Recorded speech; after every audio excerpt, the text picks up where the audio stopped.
আমার মা বোনদের এই ফ্যামিলি কার্ডের বিনিময়ে বিতরণ করা হবে। এবং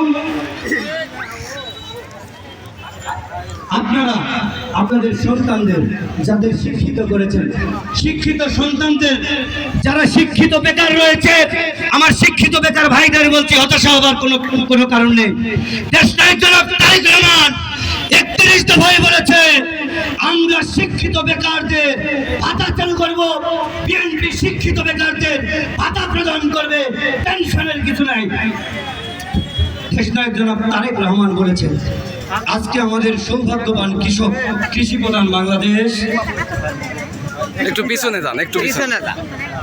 বাংলাদেশ, এদেশের কৃষকরা রোদে খেটে বৃষ্টিতে ভিজে বাংলাদেশকে পরিচালনা করবার জন্য অর্থ উপার্জন করে দিচ্ছে, ঠিক কিনা?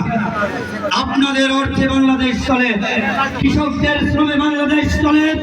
দেশনায়ক জনাব তারেক রহমান আমার কৃষক ভাইদের জন্য কৃষি কার্ড প্রদান করবে, ন্যায্য মূল্যে নিত্য প্রয়োজনীয় পণ্য আপনারা যে সকল কৃষি পণ্য উৎপাদন করবেন, সরকার আপনাদের কাছ থেকে ন্যায্য মূল্যে সে সকল পণ্য ক্রয় করবে এবং সেই সকল পণ্য আমাদের সাধারণ মানুষের মধ্যে সমভাবে বন্টন করা হবে। তাই আমার কৃষক ভাইদের আপনাদের জন্য সারের ব্যবস্থা হবে, আপনাদের জন্য কৃষি ঋণের ব্যবস্থা হবে, আপনাদের জন্য স্বল্প সুদ ঋণের ব্যবস্থা হবে।